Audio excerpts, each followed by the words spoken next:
mean not to have war in the country. There are other areas also where we have to take care of so that we can establish peace in the world. He was explaining it to the students that how we can, even in our own countries, how we can have peace and unity so that we can live in peace. Now the cross-cultural understanding, our country, again I would like to quote about India, where people of various from different religions, they all live here in peace and harmony. We have got so many religions here in our country that you can know that we celebrate all the festivals of various religion, we respect the feelings of each other, and we are also living in peace and harmony. So the cross-cultural, not only in our country, we should also understand the cultural heritage and the culture of other countries also, and we should respect them so that we can have peace and harmony in the world. Unity and coexistence of religions and interfaith dialogue, it also conveys that how we can live in unity in spite of following various religions. We all know that very well. And role of civic societies, media and education. You all know that how education plays a very important role in maintaining peace in the world. Education is only through which we can establish peace in the world. By educating people, by making people aware of all the various things, only then we can establish peace in the world. So that is also one of the important areas. And media. Yesterday you saw in the auditorium how the media people were talking about what are the measures each and every country should take to establish peace, and it was wonderful listening to those people from media, and really they gave a lot of inputs that what can be done to establish peace in the world. And law courts and religion, this is also very important. There are certain matters which cannot be solved at the internal level, and even there are certain problems the countries are facing, like the terrorist groups, and these things are taken to the international courts, and we get a solution to all these problems also. So the law courts, they play a very important role. And religion also, you all know that in the name of religion there are a lot of things happening around the world. It is the duty of us to understand, to respect the religion of each other, and to establish peace in this world. So these are the 4 different subtopics about which we are going to discuss, and I have the privilege of introducing the great dignitaries who have come here today to share their views with us, and they are going to give us a lot of inputs into the various topics that I have explained to you right now. Now I would like to introduce you all. Honorable Miss Justice Navita Singh, Judge, Punjab and Haryana High Court, India. I request all the students to welcome her with a loud round of applause. Thank you, ma'am. Thank you for being here with us today. Ma'am is the chairperson. Now, I would like to invite Honorable Miss Justice Juana Berta Avilos Agro, Judge Kuda D.S.A. Paraguay, to come up on the stage.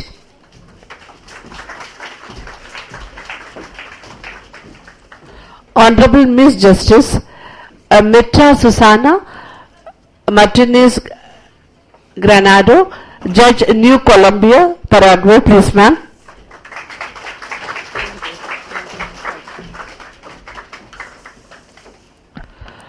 Honorable Mr. Justice Ghanshyam Prasad, former Judge, Patna High Court, India.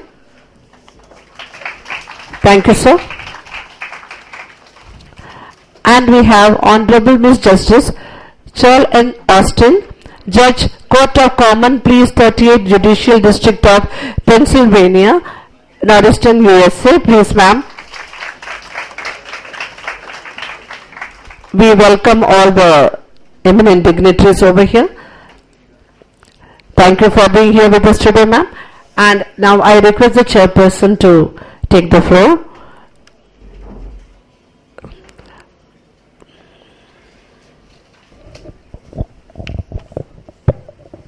A very good morning to everybody over here. Can you hear me? Ma'am, little louder maybe. Yeah. So these students are from where? She was telling Miss Subramaniam, but I didn't catch the place. School, which branch? Aliganj in Lucknow. Yes, okay. Which class are you from? 11th. So you're going to pass out the coming session, right? So what are your subjects of interest?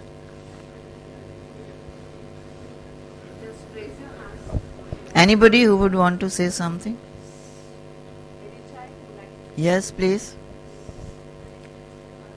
Okay, what's your name? Okay. Physics, chemistry and biology is science, but what about peace and harmony?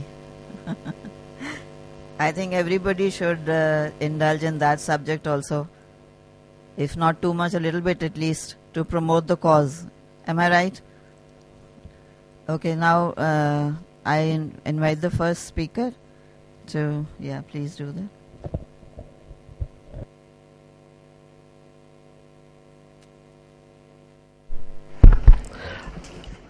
We have the first speaker here, Honorable Miss Justice Giovanna Berta Avalos Agru, Judge Trudadi S.A. Paraguay.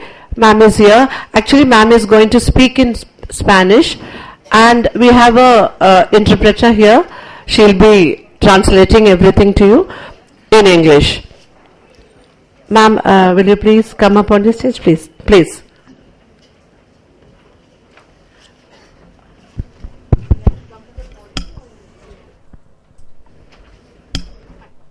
Muy buenos días. Es un placer estar aquí en representación de mi país. Espero que lo que voy a decir pueda ser útil para cada uno de ustedes. It is a pleasure to be here representing my country, and I hope whatever I say will be useful for you all. Todo lo que yo estoy viviendo aquí también es útil para mí y voy a llevar a poner en práctica en mi país. Whatever I'm living here is also very useful for me, and I hope to put it in practice when I return home. Bueno, mi tema es unidad y coexistencia de las religiones, el diálogo interreligioso. My topic is unity and coexistence of religions and interreligious dialogue. Todos sabemos que existen diferentes religiones en todo el mundo, e incluso diferentes religiones en un mismo país. Tal el caso de mi país, Paraguay, donde existen diversidad de religiones, pero así también se da un denominador común en todas ellas. O sea, hay una suerte de unidad religiosa en el sentido de que todas nos acercan, nos hablan y nos revelan la posibilidad de un encuentro personal con un ser absoluto, a quienes muchos llamamos de Dios, Todopoderoso, el Alfa y el Omega, el Dios de la creación, Padre, el arquitecto del universo, u otros nombres. It is common knowledge that there are different religions around the world, and even different religions in the same country, as in the case of my country, Paraguay, where there is diversity of religions, but a common denominator also occurs in all of them. That is, there is a kind of religious unity, in the sense that all of them bring, speak, and reveal the possibility of a personal encounter with an absolute being, with whom many call Allah Almighty, the Alpha and Omega, the God of creation, Father, Architect of the universe, among others. Actualmente, lo que predomina en el mundo no es la confrontación entre las religiones, sino el esfuerzo cada vez mayor por encontrarse y armonizarse entre sí, es decir, la unidad. La prueba más fuerte de esto es el creciente número de figuras prestigiosas en el campo del pensamiento que se preocupan por fomentar el encuentro y el diálogo religioso. Pues no debemos mirar el pasado. Los líderes de las diferentes religiones tratan de acentuar la finalidad común a toda religión y de promover su progreso sobre el camino del respeto mutuo y la comprensión, convencidos de la imposibilidad de aislarnos en cuanto a religión se refiere, en un mundo que marcha hacia la unidad en todos los demás aspectos. Unos y otros líderes se esfuerzan por encontrar en las diferentes tradiciones religiosas, con su estructura específica y su propia historia, la inspiración de un mismo camino. Para ello, son importantes la ayuda mutua, la cooperación amistosa, la coexistencia pacífica, el creciente sentimiento de unidad y el mutuo conocimiento. What nowadays prevails is not the confrontation among religions, but the increasing effort to meet and harmonize each other, that is, unity. The strongest evidence of this is the growing number of prestigious figures in the field of thought who care about promoting religious dialogue and encounters. For we must not look back. Leaders of different religions try to emphasize the common purpose to all religions and to promote progress on the path of mutual respect and understanding. Convinced of the impossibility of isolating ourselves in terms of religion, in a world that is moving towards unity in all other respects, both groups strive to find in the different religious traditions, with its specific structure and its own history, inspiration in the same way. To achieve this, mutual aid is important. Also, friendly cooperation, peaceful coexistence, the growing sense of unity and mutual understanding. De todo esto ha de surgir las bases y criterios para el diálogo interreligioso. Debemos entonces reconocer que nuestras diferentes religiones son buenas, al tener una misma finalidad que es el mejoramiento de la conducta humana, el bien común para la salvación. Debemos saber que no somos dueños de la verdad, que todos somos pecadores. From all this, it is still to emerge that the basis and what are the basis and criteria for interreligious dialogue. We must then recognize that our different religions are good, having the same purpose, which is to improve human behavior, the common good for salvation. We know that we are not owners of the truth, we are all sinners, and that no one is good and just. We must be attentive to the needs of others, men and women regardless of our religions, and we must discard the indifferences and open ourselves to respect and understanding.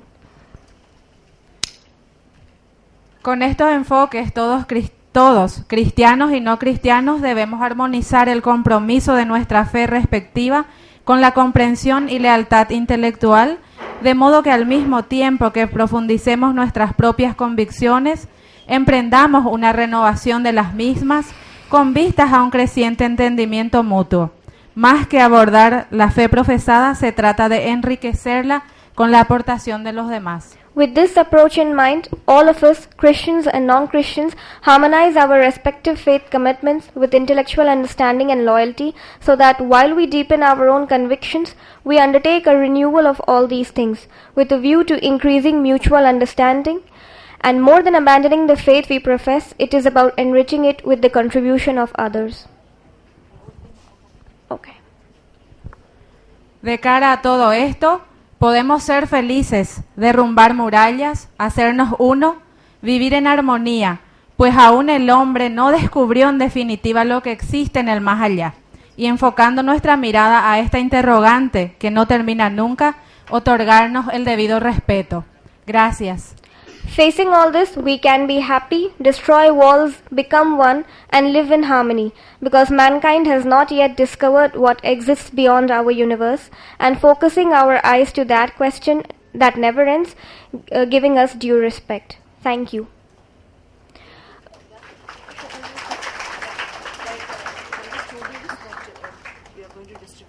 Okay, since we have a constraint of time and since I am translating and that takes time, we are going to distribute the entire speech that ma'am has just made among you, but you will have to share since we don't have many number of copies. 2 students will have to share 1 copy so that you can ask questions later. Thank you.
Children, you will be asking the question later. After all the speakers they speak, we'll give you half an hour time, during which you can put up your questions to the dignitaries. So keep your questions ready.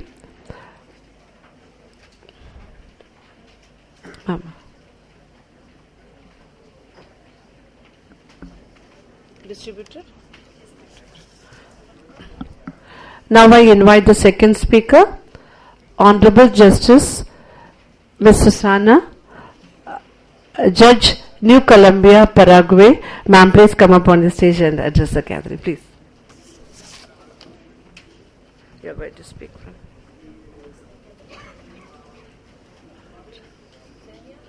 Interpreter, please.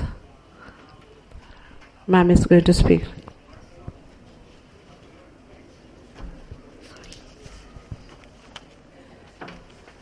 Muy buenos días.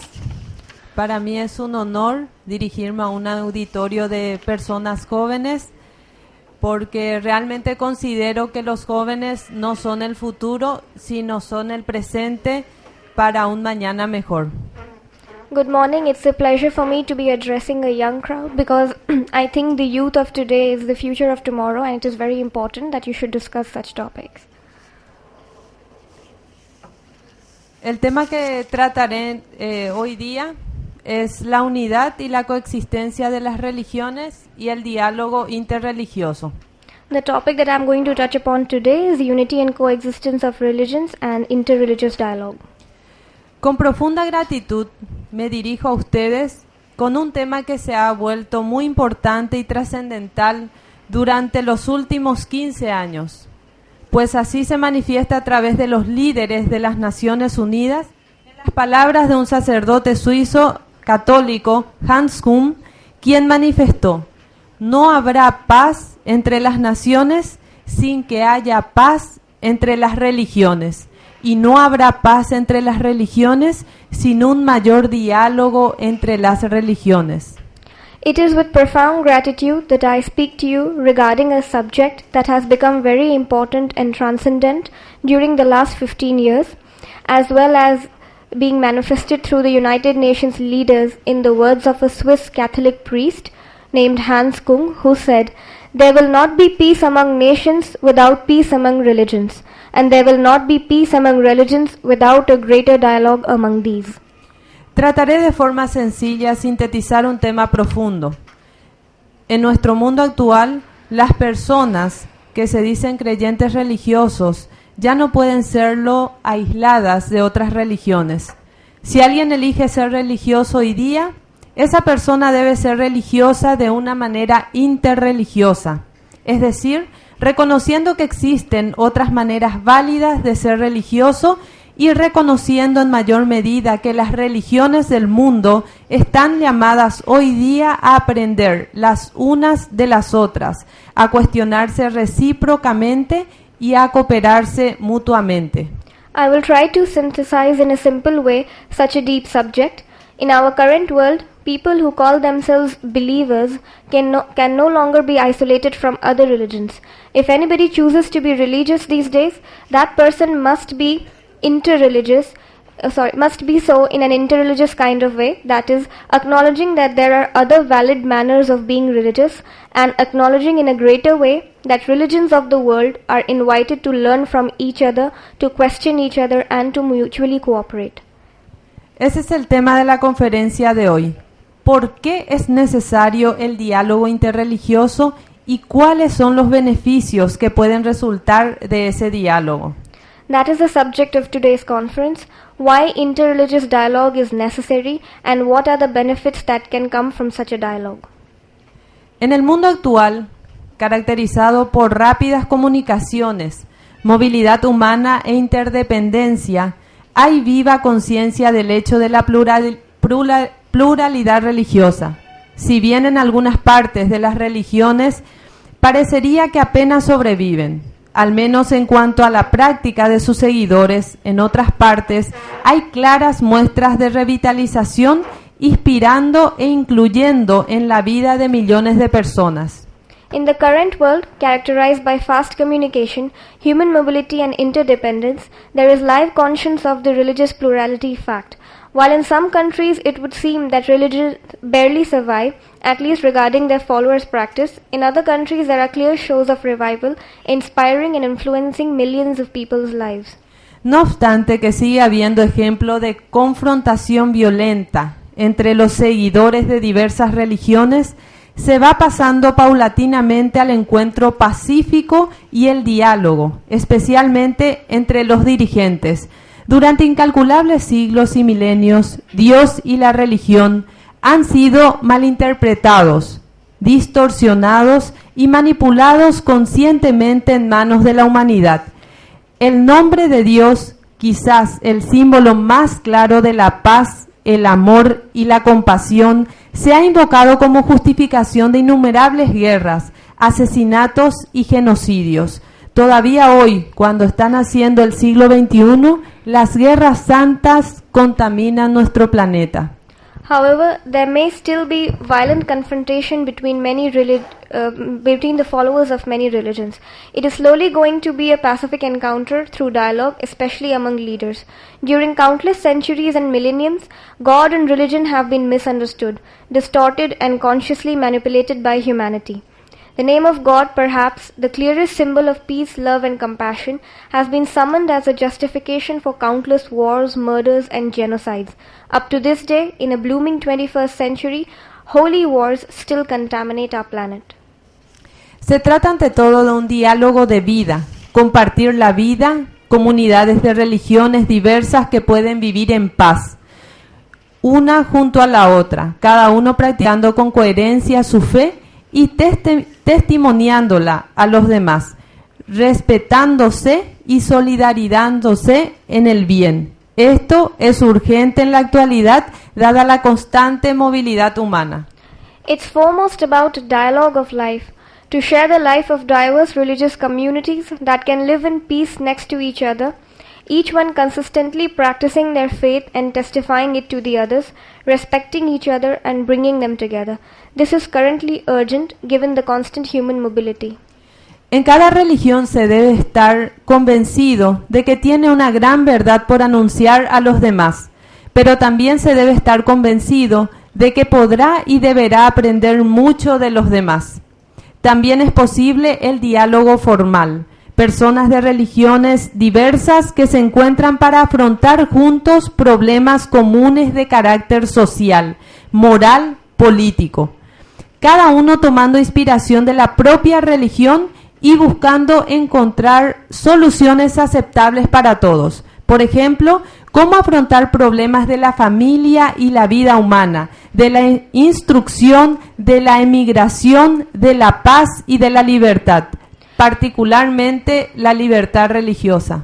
In each religion, one must be certain that it must have some great truth to show to others, but also one must be convinced that it could and should learn much from the rest.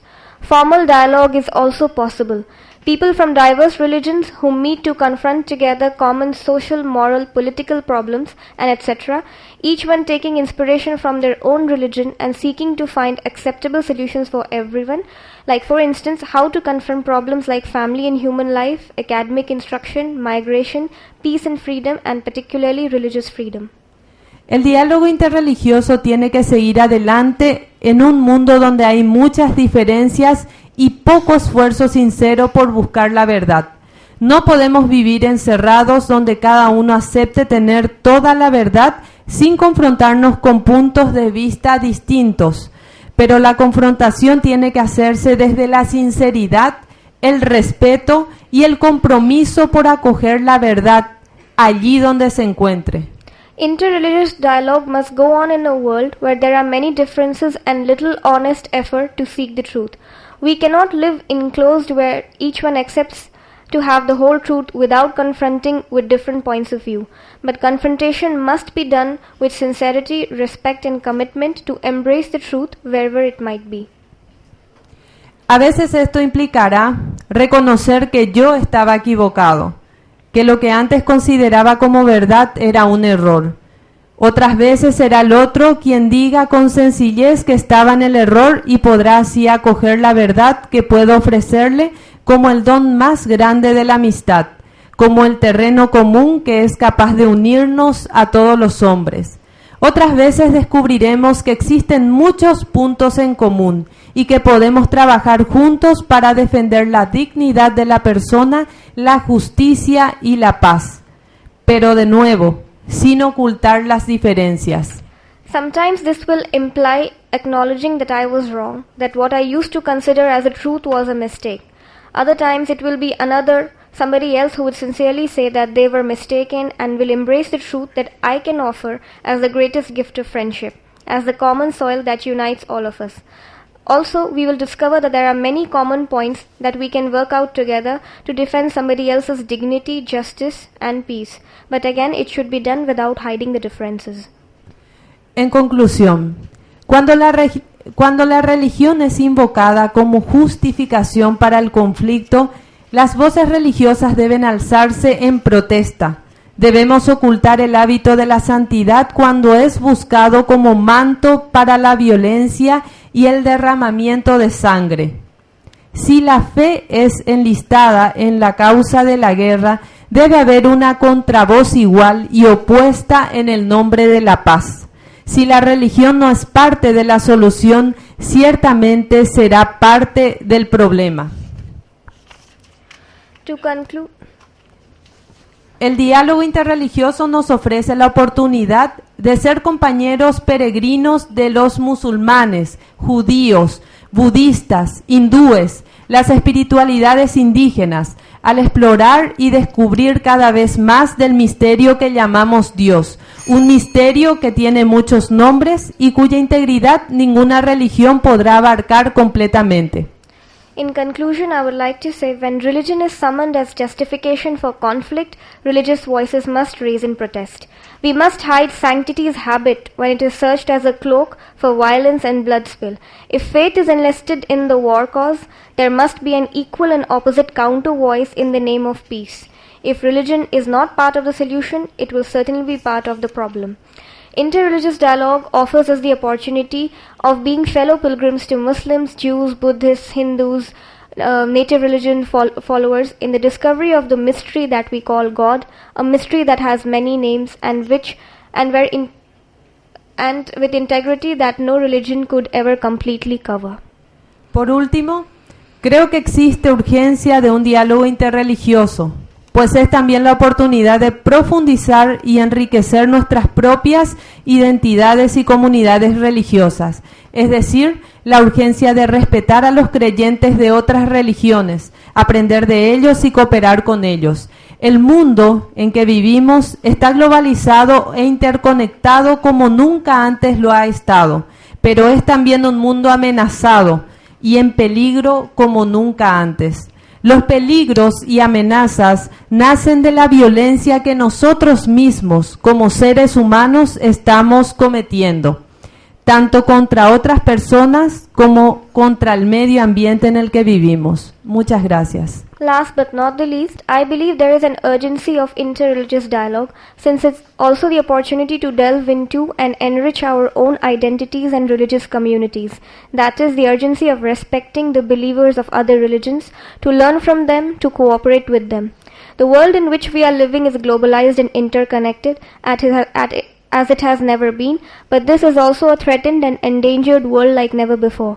Dangers and threats are born from violence that we ourselves as human beings are committing against other people as much as against the environment we live in. Thank you very much.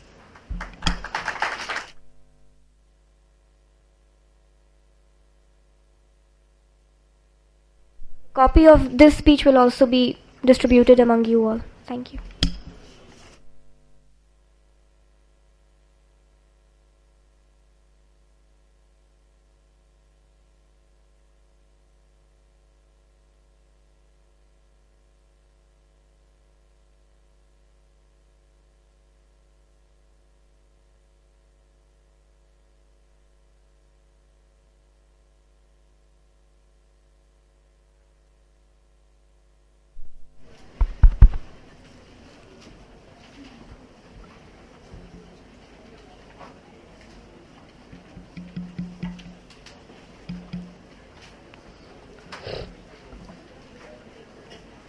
Children, you can go through the matter.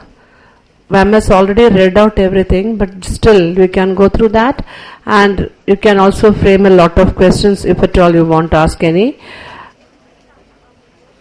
And ma'am clearly said that unless and until we understand the religions, we cannot live with each other in a peaceful manner. That is, if at all you want to respect any religion you want, whichever religion you want to, then you should know what the religion says. Unless and until you understand the religion, you cannot live in peace with the people of that particular religion. And if at all you feel that we should, it is, ma'am earnestly said that we should all respect the religions of each other, and if at all we want to live in coexistence with each other, then we should understand the teachings of the religions. It's nicely said by ma'am. Now, our chairperson, ma'am wants to go right now, as ma'am is not keeping well. So I requested ma'am to address the students once for 5 minutes, so that ma'am, I request ma'am to speak to the students. Thank you, ma'am. Thank you very much. Sorry, I will not be able to sit through this session as I'm not well. I had to call a doctor in the morning. So, and if I may put it very honestly, it is your spicy food in Lucknow which has done the harm. Everywhere you get a lot of spicy food over here, and it's very difficult. I'm not used to it, so anyway, that was on the lighter side of it. So I think what my colleagues just said, some very valuable things they have put across. I request all of you to please read the papers distributed to you carefully, so that you can put up some valid questions at the end in the question answer session. I know it is not easy to be listening to speeches, and I don't blame some of you who are almost falling asleep. So but then there are some very good things also said here, which I would like you to emulate and see which peace from with so far as it is related to religion. I think it is some very important topic, and some really needs to be discussed, especially amongst youngsters. Like one of the speakers said that you are the future. So today you are the children, tomorrow you will be the grown-ups, and the qualities and the things which you inculcate now you will be able to pass on to the coming generations. So I think you should pay some attention and take these things also a little seriously. You must all be on Facebook and WhatsApp and Twitter and all that. You share jokes, you share pictures, do you? You must be, yes.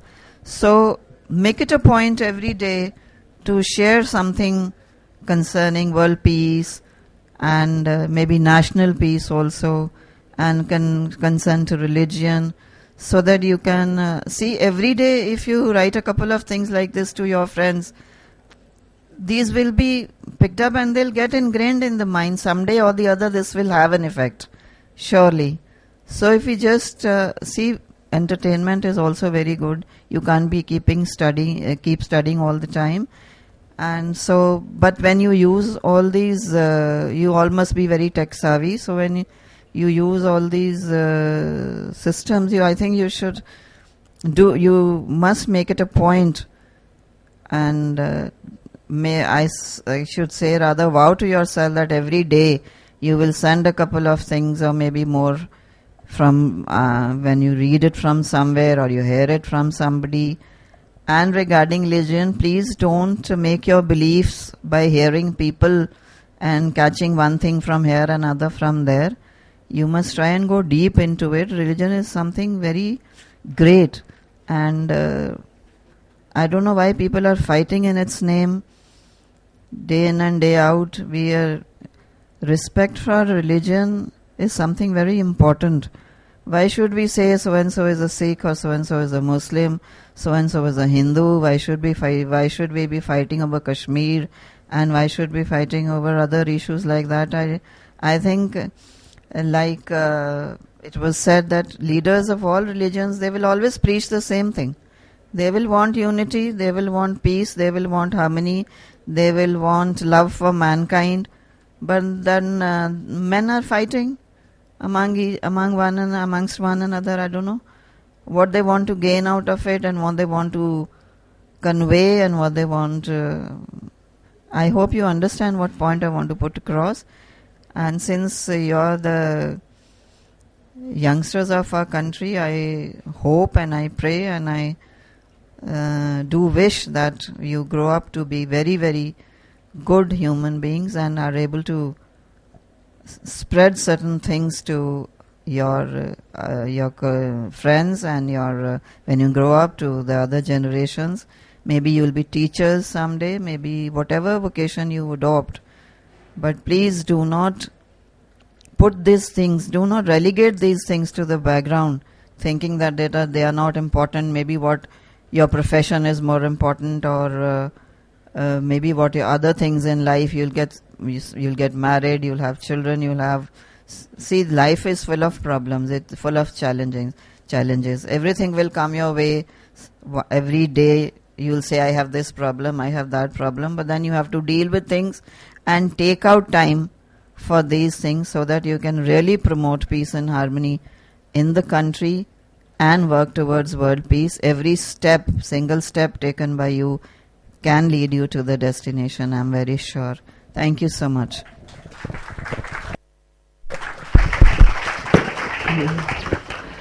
Thank you, ma'am. Thank you very much for the valuable suggestions you have given to the students.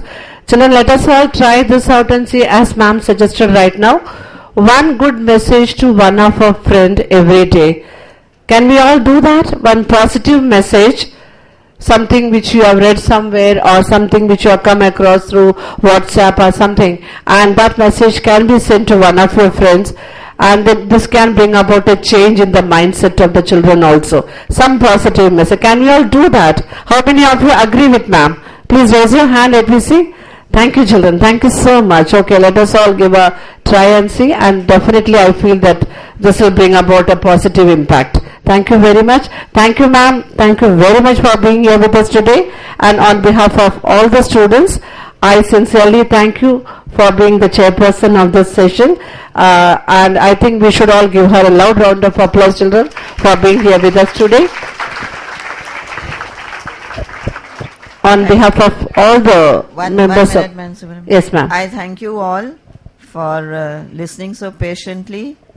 And I'm also very glad for that you welcomed me so with such a warm heart, and it was such a pleasure being here with you all. But I wish I could have some more time to interact with you, but I'm sorry I have the health constraint. And I wish all of you and each one of you a very bright future and a very best of everything. May God give you all that you deserve. Thank you. Thank you, ma'am. Thank you very much.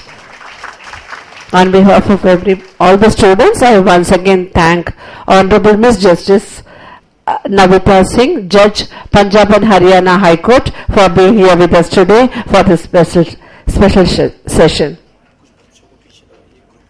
Okay, teachers of Aliganj branch, we request you to send a few students up on the stage for a photograph with all the eminent dignitaries here. Quickly, ma'am. Come on, children. You can volunteer. Come on. A few girls and a few boys. Come up. Come on, girls. Get up.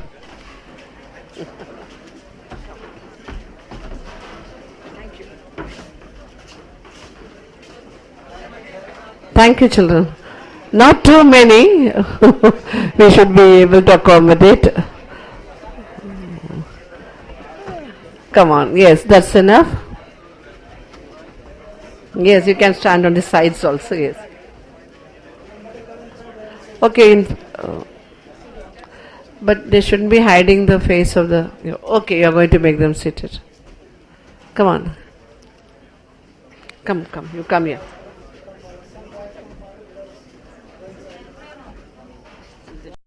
Ghanshyam Prasad, former Judge, Patna High Court, India, to come and address the students there. Sir, please. Would you like to speak to the podium, please?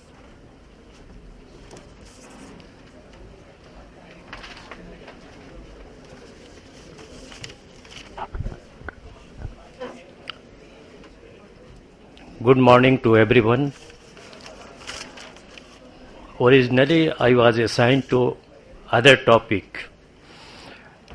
Well, only yesterday I was informed about the change of the topic. However, it is of no consequence. I will try to justify myself. Before coming to the topic, I would like to say something. It is said the history of mankind is the history of war. War is reality in perpetual, whereas peace is illusion. It was always defeated by war. You know, after every war, attempt is made to establish lasting peace, but we never succeeded. Even after birth of UNO, we have seen several wars like USA, Vietnam, USA, Iraq, Israel, Arab, India, Pakistan, India, China, Russia, Afghanistan, Russia, Croatia. The question is, what are the basic problems which prevent unity and peace in the world? There are some core points.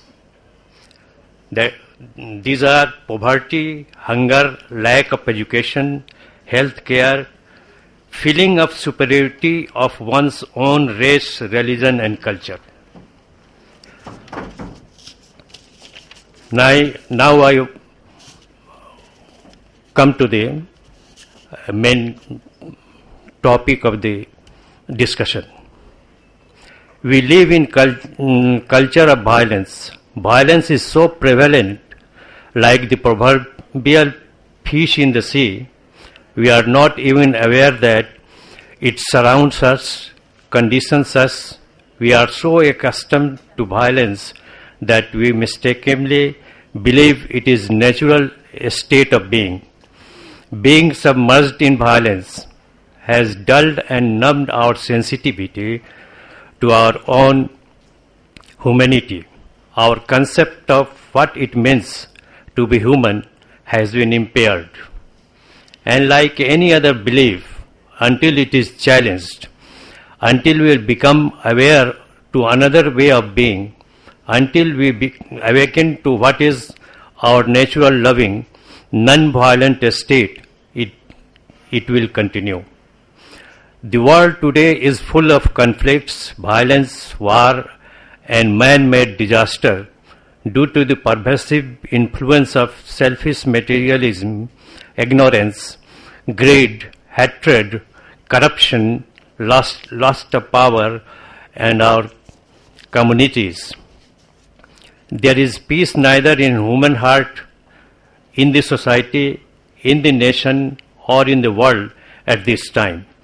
It is impossible to have any meaningful human progress when the society is riddled with injustice, man's humanity to man, poverty, hunger, illiteracy, disease, and violence, and without peace and security in the society and in the world, the dream to live in peaceful world seems far-fetched.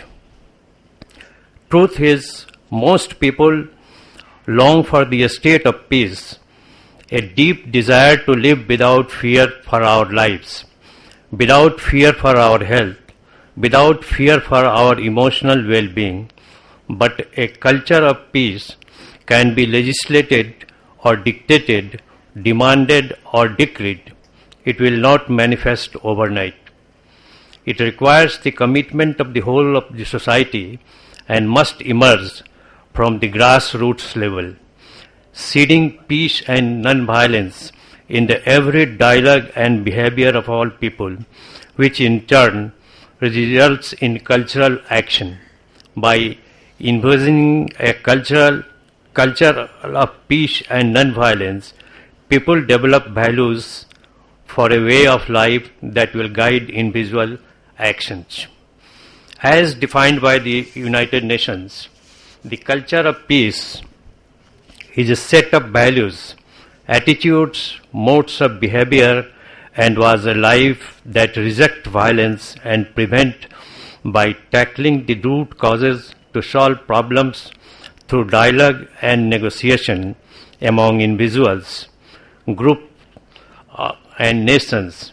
For peace and unity to prevail, we need to foster a culture of peace through education by revising the educational curriculum to promote quality values, attitudes, and behaviors of culture of peace, including peaceful conflict resolution, dialogue, consensus building, and active non-violence that would unite one and all.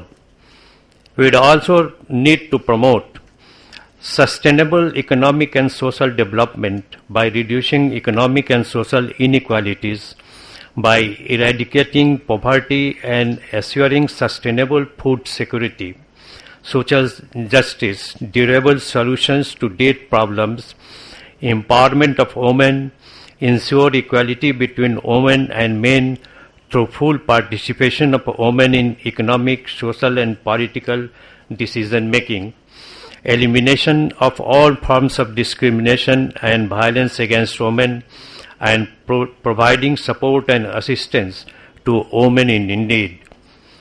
Peace and unity cannot be achieved without fostering democratic participation. Indispensable foundations for the achievement and maintenance of peace and security are democratic principles, practices, and participation in all sectors of society, a transparent and accountable governments, administration, the urgent need to combat against terrorism, organized crime, corruption, illicit drug, and money laundering. Of all the measures that I have mentioned so far, the most important is the need to develop respect for all human rights. Human rights and a culture of peace are complementary. Whenever war and violence dominate, there is no possibility to ensure human rights at the same time. Without human rights in all their dimensions, there can be no culture of peace. We need to have an advanced level of understanding, tolerance, and solidarity. To avoid war and violent conflicts, we need to rise above and overcome enemy images with understanding, tolerance, and solidarity among all peoples and cultures, learning from our differences through dialogue and the exchange of information in an enriching process.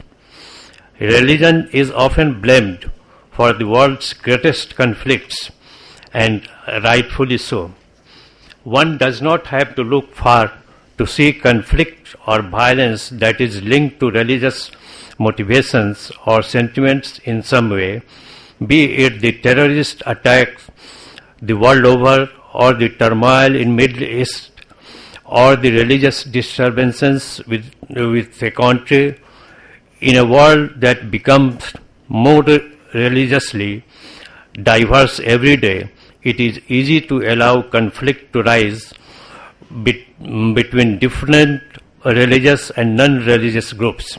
It is true, difference in religious and philosophical ideology can be a cause of great division. But what if I told you it does not have to be that way? I believe that amidst all of our diversity, we must be able to find or create common ground among us in order to focus on the common good.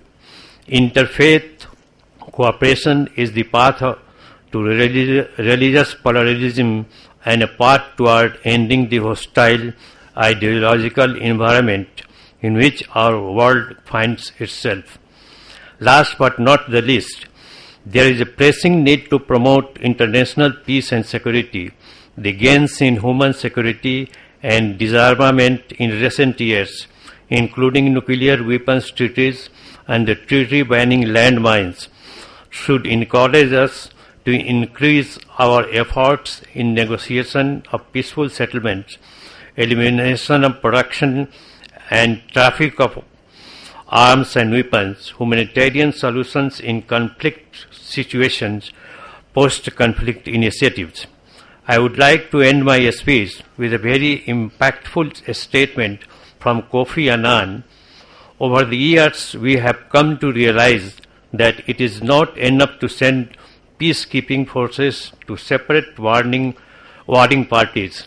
It is not enough to engage in peace-building efforts and after societies have been ravaged by conflict. It is not enough to conduct preventive diplomacy. All of this is essential work, but we want enduring results. We need, in short, a culture of peace. So, hoping for a better future for everyone and peaceful world for us and our future generations, I would like to say thank to you all. Thank you very much.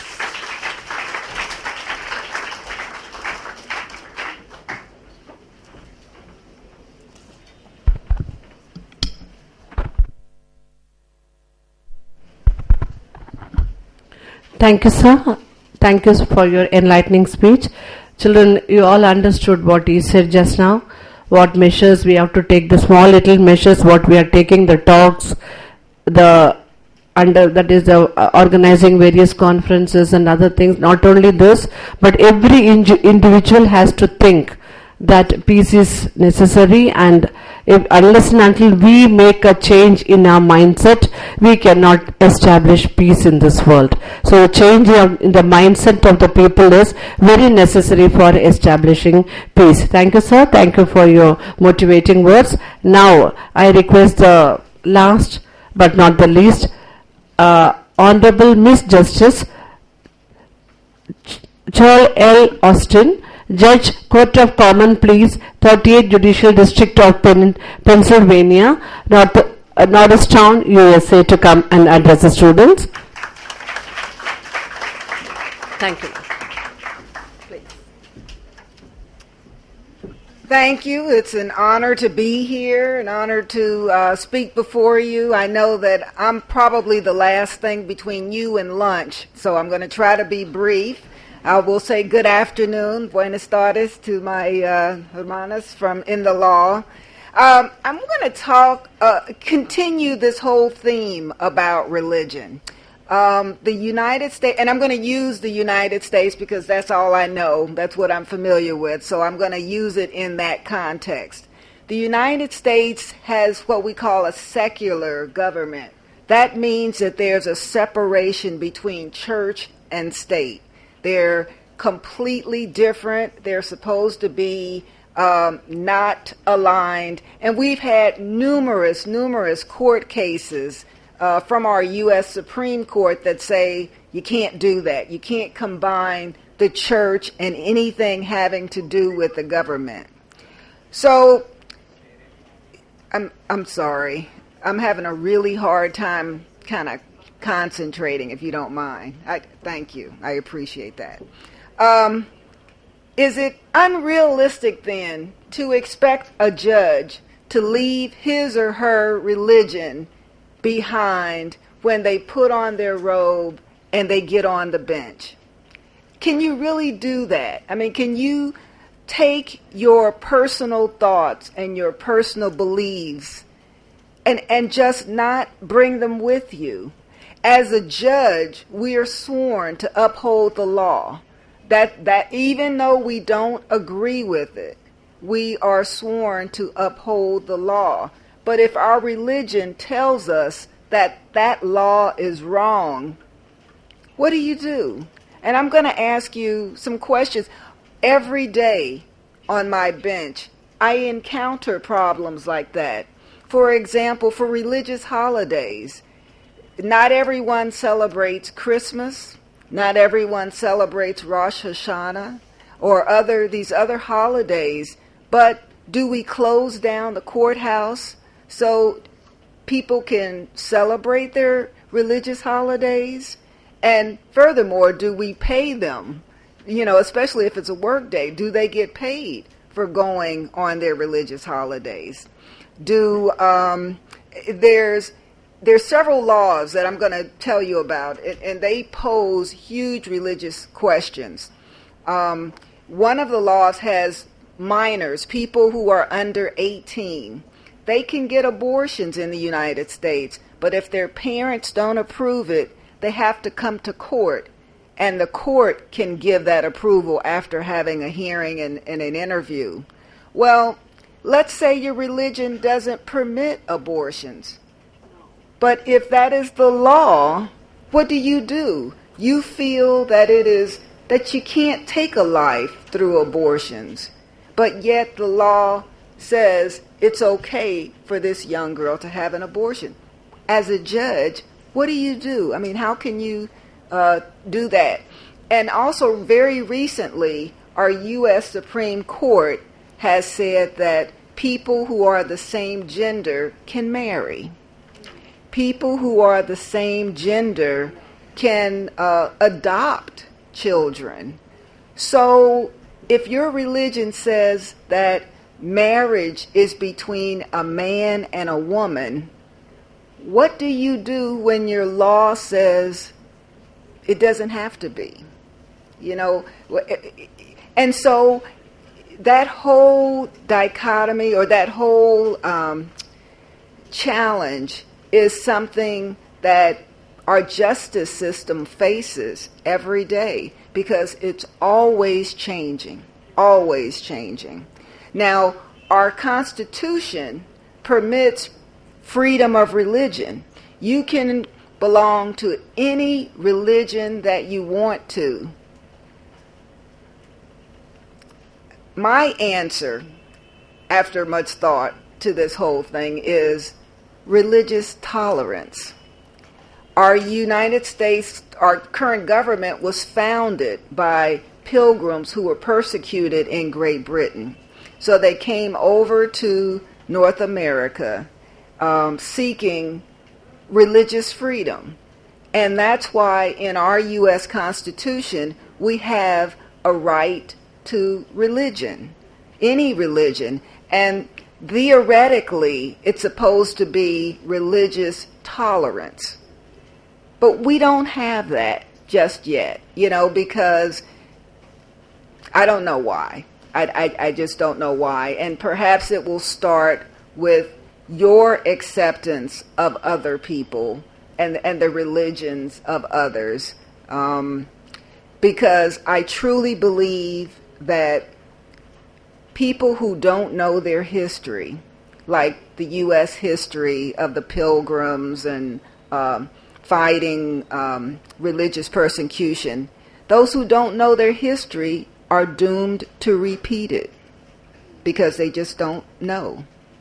The other thing I just want to challenge everybody here, I had an incident the other day where someone made a very disparaging remark in my presence about a religion, and immediately it turned me off.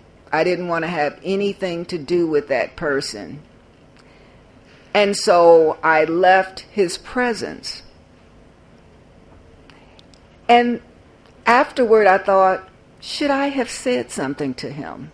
Should I have said, that is unacceptable, or I don't agree with you, or I don't believe that?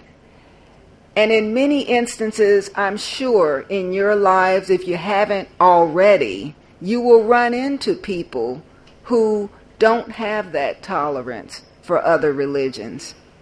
And so it's going to take a lot of courage, which I didn't have, I guess, at that couple of days ago when I heard that disparaging remark. But it will take that courage to tell that person, you know, that's not right. You shouldn't be like that. Or, you know, everybody's entitled to their religion, or at least just to stand up to an individual who feels that, who does not share the tolerance that you may have. So I hope that these remarks have been helpful to you. It's just been such a pleasure to come here and to talk with you. And I look forward to answering any questions you may have along with my colleagues. Thank you.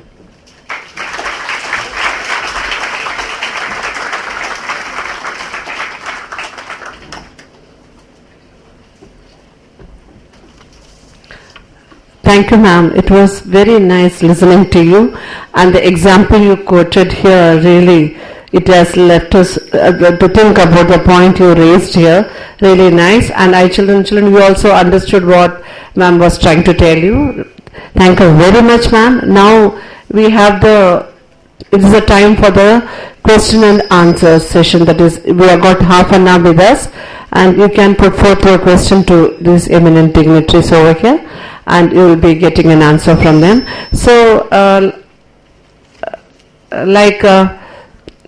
ma'am, shall I begin? Is it okay? Okay. Now, the children, you are going to put forth the questions, and you can ask whomever you want to ask, but with due respect to the concerned person. Okay, you should remember how to address them, and then you can ask them the questions. So, the first question is, please come here one by one. You can come and ask your question. Child, when you ask the question, see that you face the camera so that in the videography we have your photograph. My name is Sachit and I am from Gomti Nagar Campus 2. My question is for the judge from USA. My question is, ma'am, as we know, to create an environment for peace, we need to knock out terrorism completely. We need to knock out terrorism completely. And when Russia attacks the ISIS camps in Syria and Iraq, America is up against it. Why? Do you not want peace? And how many in the world?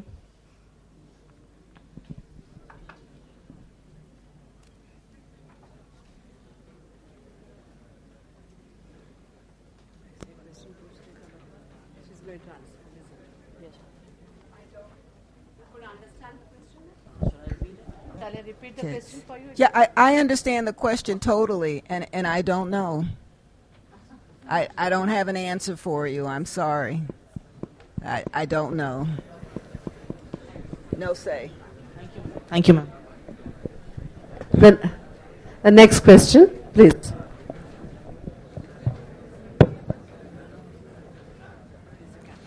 Good morning, honorable judges.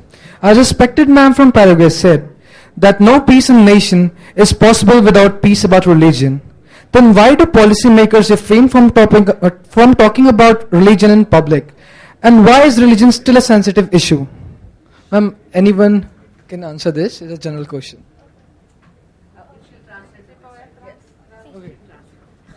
La pregunta es para todas ustedes, ¿sí? Es que si la...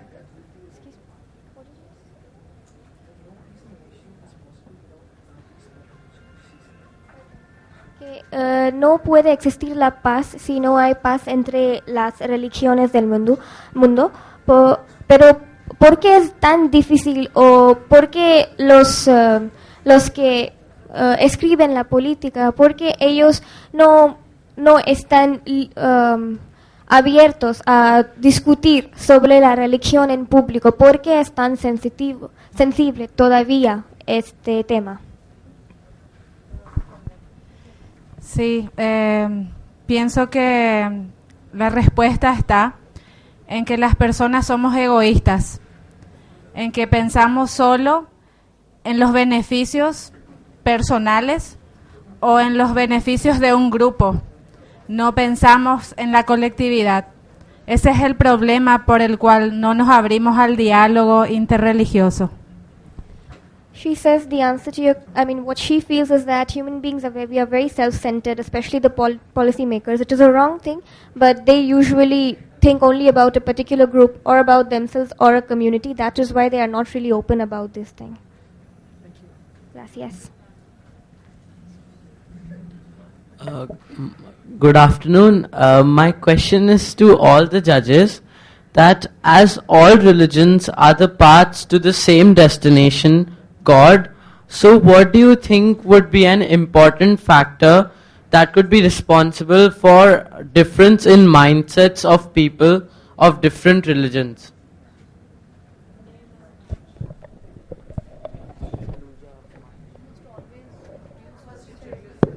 My name is Anand Saluja from Mahanagar Campus 1.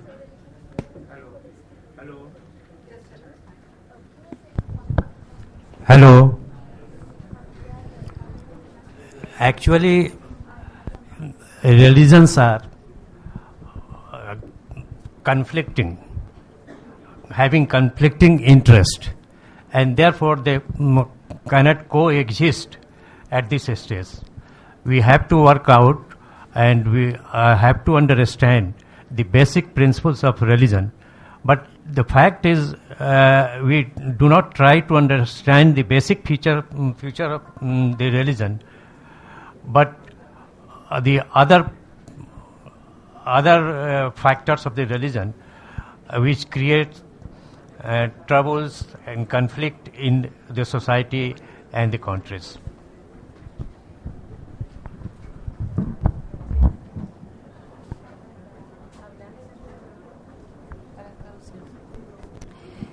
Con relación a la pregunta, creo personalmente que el problema principal en el mundo no es precisamente Dios, sino el problema somos nosotros los hombres, que en nombre de la religión armamos conflictos, de alguna manera hacemos guerra en nombre de la religión. Y en realidad no hay un conflicto sobre un ser superior, sino el conflicto está en el hombre mismo que busca poder.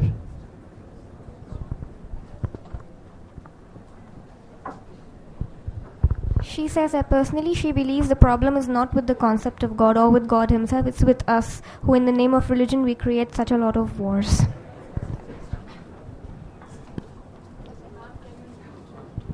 Okay. Ma'am said that personally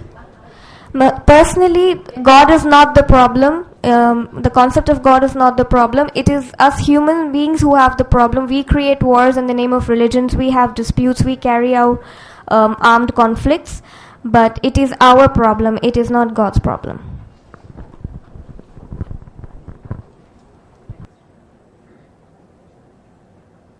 Very good afternoon to all the eminent judges present. My question is for the Honorable Justice of India. That, sir, in your speech you discussed about women empowerment.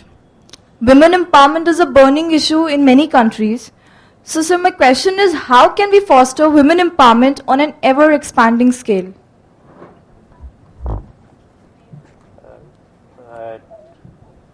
Repeat your question. So my question is that how can we foster women empowerment on an ever-expanding scale?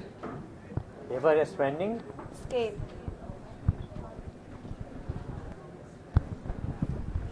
Hello.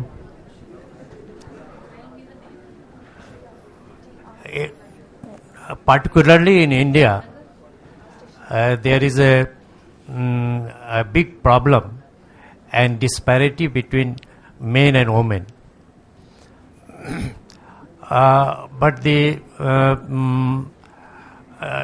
redeeming feature is that the government, either of the center and the state, are trying hard to bridge the gap between men and women, and to very extent it has been achieved. You can see that the large number of girls are coming in the government services, even in the army, navy, and reservations are made in panchayat level for women and other level of the elected bodies.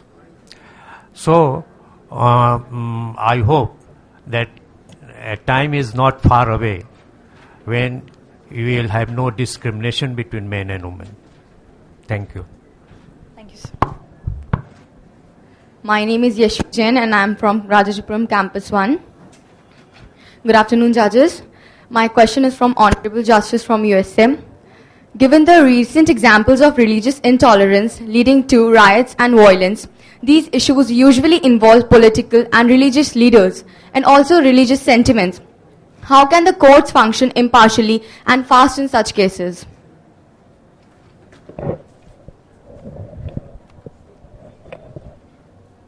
Let me just ask you a clarifying question of your question. Are you speaking of a setting in particular, a country? It's not on a particular country. Okay. Because the USA, the only thing that I know, the way that it works is there is a set of laws that are universal. They are not, for the most part, related to a particular religious way of thinking. So when a person who has participated in the riots or caused some type of destruction, it doesn't matter why.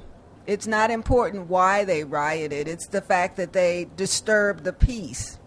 And so the court will then look at their actions and determine whether or not they did disturb the peace and sanction them appropriately if it's determined that they did in fact do that. So it kind of takes the reason why they did it out of the picture. It's just that their behavior was unacceptable and did not comply with the law that we have. Does that make sense? Thank you, ma'am. All right. Good afternoon, judges. My name is Ankit Tiwari. I'm from Kanpur Road campus.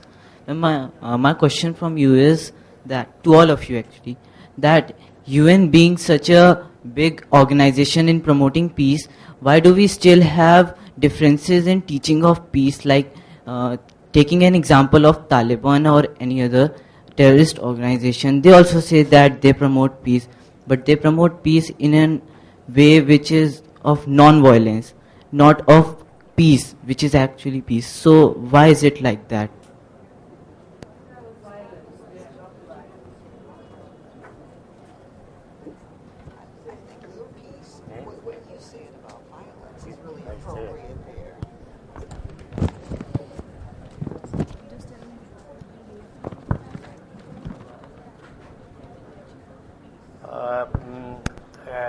Can you repeat your question? So UN being such a big organization in promoting peace, then why do we still have differences in teaching of peace, like such communities like Taliban? They teach peace, they promote peace in their group of people, that bombing or killing someone is kind of peace according to them. So why is it like that? Hindi में हम कुछ बोलना चाहते हैं, कोई दिक्कत तो नहीं है हिंदी में बोले तो? नहीं सर. टीवी आप देखते हैं ना, तो टीवी में एंकर जो क्वेश्चन पूछता है, हार्ड क्वेश्चन, यस सर, तो आंसर देने वाला क्या कहता है कि very good question. Yes sir. तो वही हम कहते हैं कि बहुत अच्छा क्वेश्चन है, लेकिन इसका आंसर देना थोड़ा डिफिकल्ट है. लेकिन in spite of that, I am trying to give answer to your question. First, who says that the Taliban is preaching peace? They are for non-violent. They are for violence. And they are for imposing their religion upon other. They are killing large number of persons, children, girls, women, and helpless persons. Therefore, they are not teaching peace. They are spreading violence. And by violence, they are trying to impose their religion upon other person. Thank you.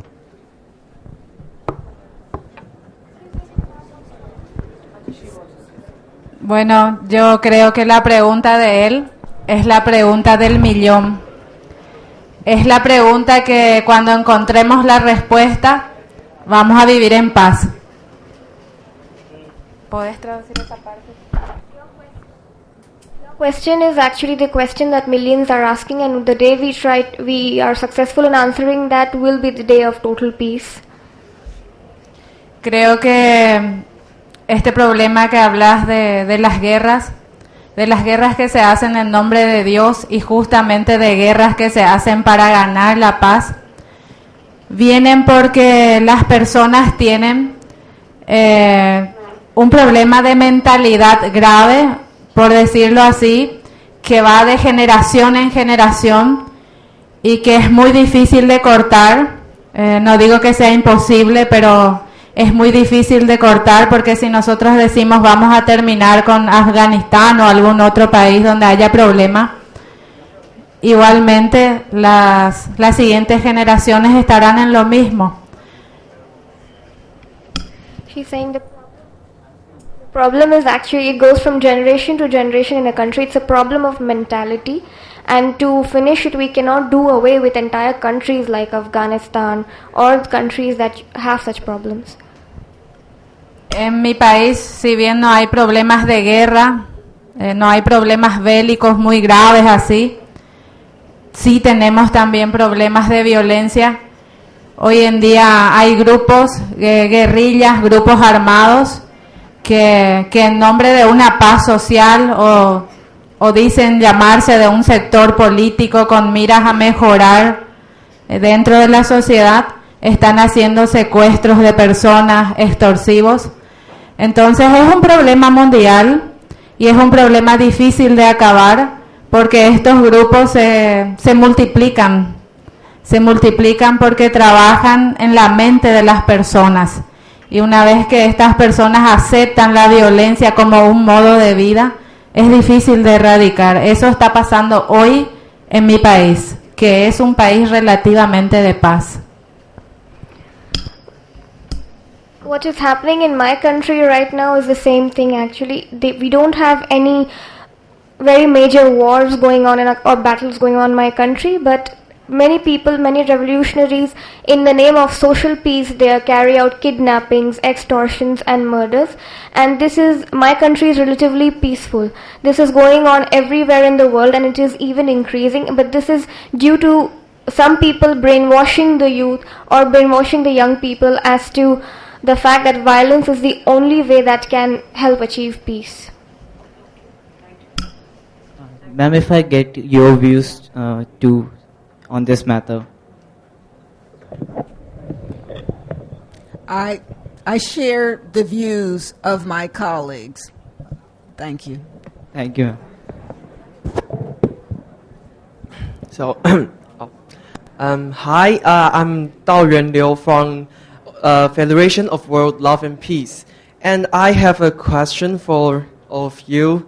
But at the beginning, I want to thank you for sharing your ideas and experiences with us. I do learn things like justice, things like respect, and things like conscience. So, I want to ask you that: do you really believe that only by respect, only by conscience, we can eliminate all difference between religions or between human beings or between cultures? Yeah, that's all. Pardon? Conscious. I don't understand this question. Yes. I'll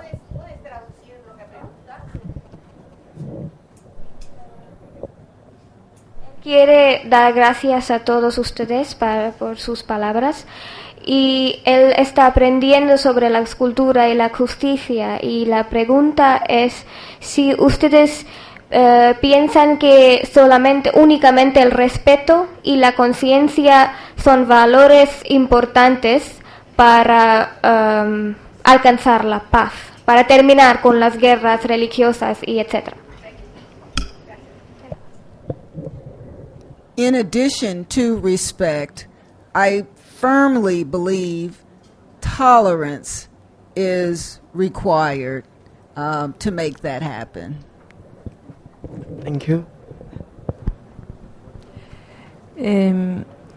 Yo creo que para poder alcanzar de alguna manera la paz, todos debemos de iniciar en nuestros hogares, en la familia. La familia es la base fundamental para la educación de las personas. According to her, she believes that if there has to be lasting peace, it should begin in the family, in the household, because that is where the child comes out from. So. La soberbia y la sed de poder es lo que está destruyendo actualmente el mundo. The thirst for power is the one that is actually destroying the world right now. El hombre, en pos de utilizar el poder, utiliza la religión para crear guerra. Entonces, en el momento en que los hombres podamos llegar a ser más humildes, ese es el momento donde vamos a iniciar ese camino, ese tránsito, como para poder llegar a lo que todos anhelamos, esa paz mundial. She says that it's religion. It's actually religion is only an excuse for humans to finally exercise their thirst for power. It just becomes an excuse, and it depends upon the human being to be more humble, to be more kind, and when this transition occurs, it is the path to long-lasting peace. Yeah, thank you. Yo particularmente pienso que aparte de la tolerancia, del respeto del que hablas, la base de todo es el amor. El amor es lo que ilumina todo y mediante el amor podemos llegar a la paz.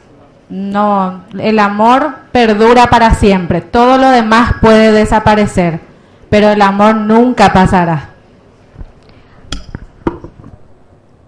Apart from tolerance and respect, she thinks the most important thing is love, because that it lasts forever, and that is the only thing that remains unchanged. So that is one strong factor for achieving peace.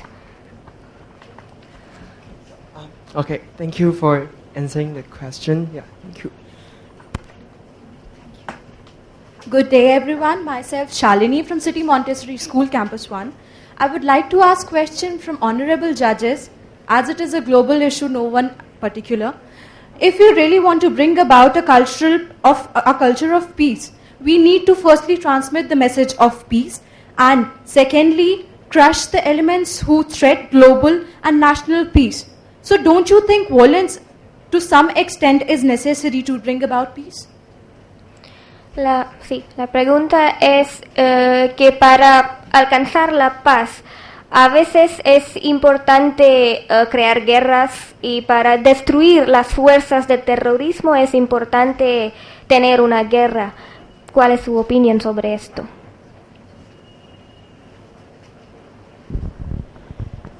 La violencia nunca se justifica, ningún tipo de violencia, ni violencia doméstica, ni violencia contra la mujer, ni violencia en las familias, en el colegio, bullying, ningún tipo de violencia se justifica, y menos la guerra entre naciones.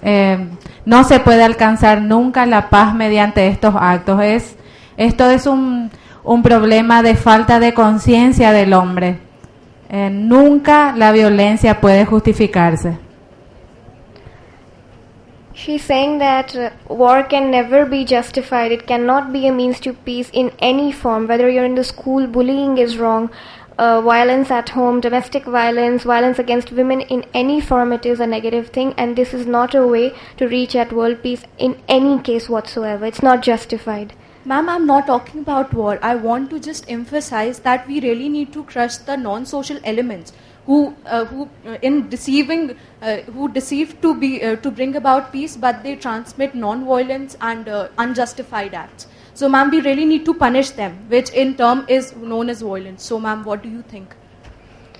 Es que ella no está enfatizando sobre la guerra o así, pero hay elementos en el mundo que siempre hablan de alcanzar la paz mediante estas técnicas de guerra, pero para destruir ellos, ¿cuáles son las opciones disponibles para nosotros? ¿Cuáles son las maneras de combatir esto? Porque se necesitan destrucción. Creo que la única forma de poder combatir eso es a través del diálogo. No existe otra forma. Como ya bien lo expresó mi compañera, la violencia no puede ser justificada de ninguna manera. Entonces, el camino como para poder llegar a una solución es llegar a un diálogo. Ese diálogo es complicado, es difícil, pero se tiene que dar de alguna manera, porque de lo contrario va a ser muy complicado llegar a lo que todos queremos. Ma'am wants to say, like her fellow judge, she also insists on the fact that even to destroy such elements, like you say, it is necessary to have dialogue. It may be complicated at first, but there is no other way. We cannot justify violence as a means to crush negative things. Thank you, ma'am. It is really very justified. Thank you. I wanted to add something to that. In terms of retribution and retaliation, when someone has done something wrong to you, there is nothing stronger than the power of forgiveness. Thank you. One more thing.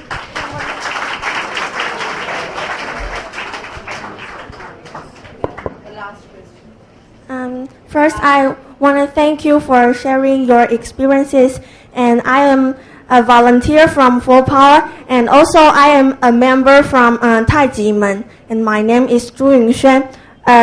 In Taijimen, the brothers and sisters, we believe in different religions, but we even though we have different religions, we aim for the same goal, that the world is a big family. So my question is it really necessary to accomplish religious unity? Su pregunta, primero quiere darles gracias por sus experiencias, y ella dice que es necesario alcanzar la unidad religiosa, porque podemos vivir juntos sin esta unidad religiosa. Podemos vivir en paz si hay entendimiento entre los hermanos del mundo.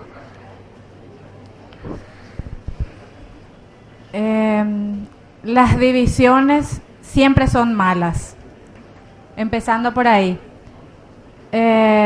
La idea de paz siempre deviene de una unidad religiosa. No sé si eso se puede alcanzar, pero cuanto menos si existe tolerancia entre las religiones, ya es medio camino andado.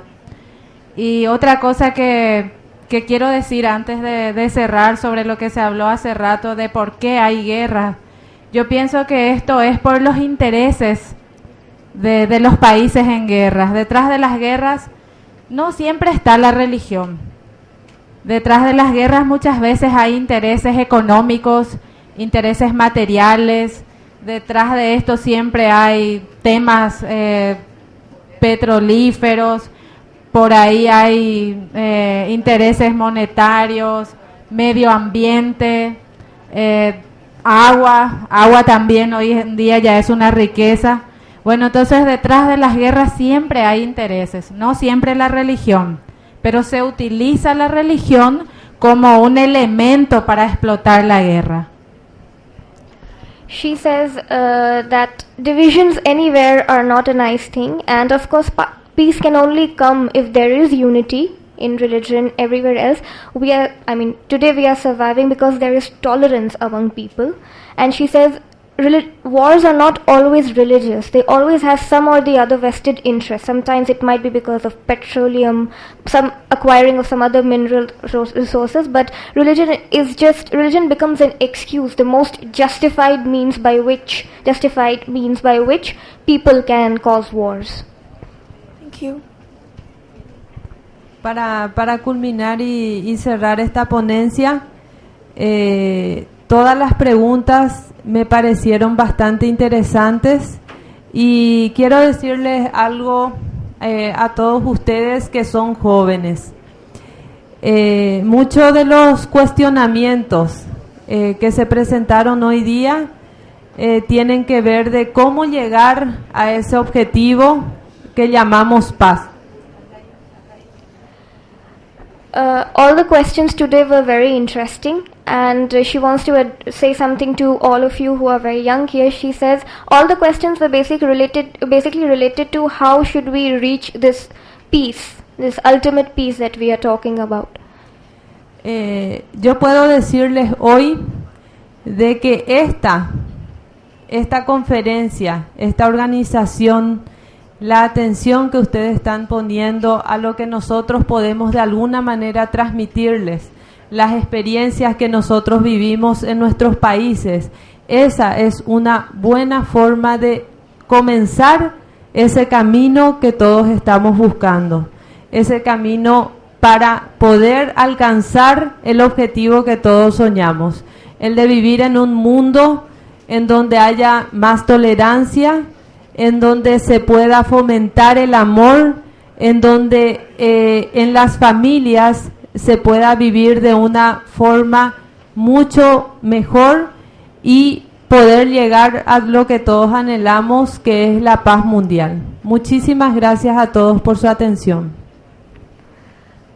She says here today, this conference that has been organized and in which you are putting such a lot of attention to listen to the things that they are trying to say, indirectly maybe or directly, it is one step towards reaching this ultimate peace that we are aiming for, and she would like to thank you for your attention.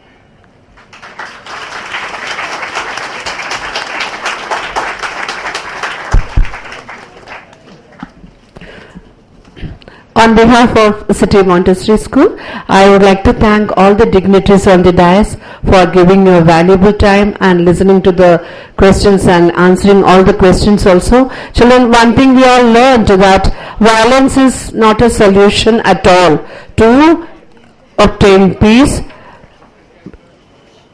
Children, even our country, I would like to quote the example in India. We got freedom through what? Non-violence, yes. And you know the person who was behind everything. Can you name the person also? Mahatma Gandhi was there. So children, violence is not a solution to peace. So I would like to thank all the dignitaries here on the dais, and also special thanks to the students of Aliganj branch, Kanpur Road branch, Mahanagar branch who were here today for this special session and for being a wonderful audience and for listening to all the speakers in a very nice manner. And I'm really thankful to every one of you and all the teachers of the various branches also who brought the children here today for this special session. Thank you everybody, and I think you all deserve a loud round of applause, children. Thank you very much. And I would like to thank all the dignitaries also here on the stage once again for being here with us today. Thank you very much. Thank you everybody. Thank you.